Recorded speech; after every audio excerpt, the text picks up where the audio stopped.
if you lump everything together and you try and test the whole thing, probably what's going to happen is that you're going to get really stressed out and then just give up altogether. What you need to do is to section it off and have very clear parameters around what it is that you're trying to test.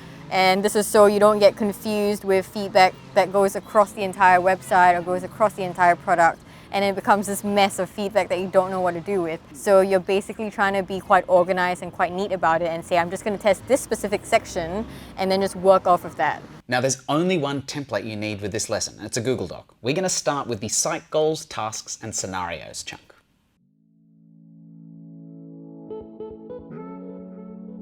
Step one would be looking at your website or your product and figuring out what are the things that they can do or that you want them to do. So it will be good if you list all those ones out so that you have a really clear idea of all the different tasks or goals that you want these people to complete.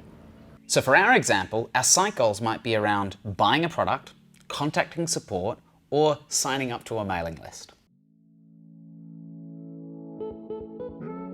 You know, you're not gonna test your FAQ page. You know, you're not gonna test your About Us page. Typically, this would be like your checkout process, or this would be your sign up and onboarding process. I would say 3 is a good amount to pick. If it's a really big task or something that requires a bit more time, you can do with 1 scenario or 2 scenarios. But anything more than 3 is gonna take quite a lot of time, and your user is probably gonna get a bit tired or a bit frustrated. So whatever it is that's really critical to the project or the business, that's probably what you want to test.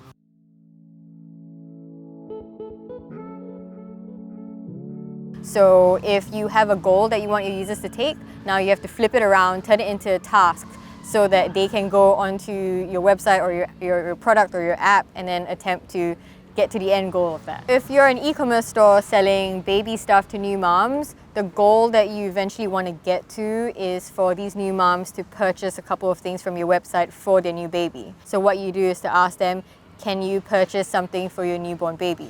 And ideally, if they manage to get to the goal, it would be to eventually put something in a basket, check it out, make payment, and then you're done. So they've achieved the goal that you have set out because of the task that you've created for them. A task has to be simple, easy to remember, and actionable. It shouldn't be like a 15-step process that you can't keep track of.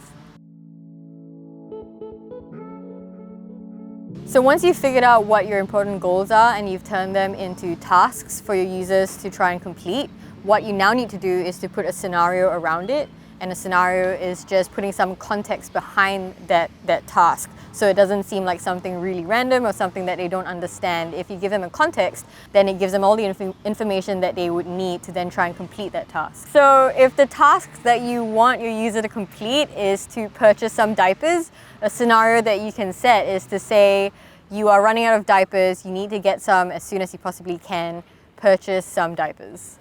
Typically, a scenario is meant to be something that will happen in real life, something that you can very easily imagine and something that the users can relate to.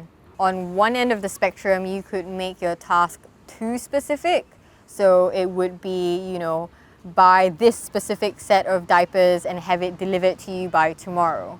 And while it is very clear, it leaves no room for the tester to actually interact with your website and actually be able to get a good gauge to see what they would do in real life. On the flip side, you could make it too broad. You can just say, purchase something.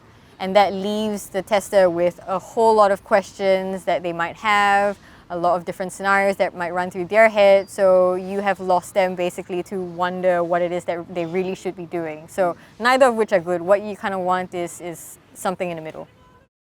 By now you should have your overall goals, some tasks and scenarios, which means that we can go and find some participants. People tend to take too long and stress out a bit too much. I think, you know, it's whenever it's unfamiliar, you feel like you really need to get it right. The only thing is that you might waste a lot of time that you don't actually need to waste. I think you'll know if it's a good test or not once you actually test it with people and you see how they react. Straight away they go like, all right, cool, I can try to do that. But the surest way to know whether you get it right is to test it out.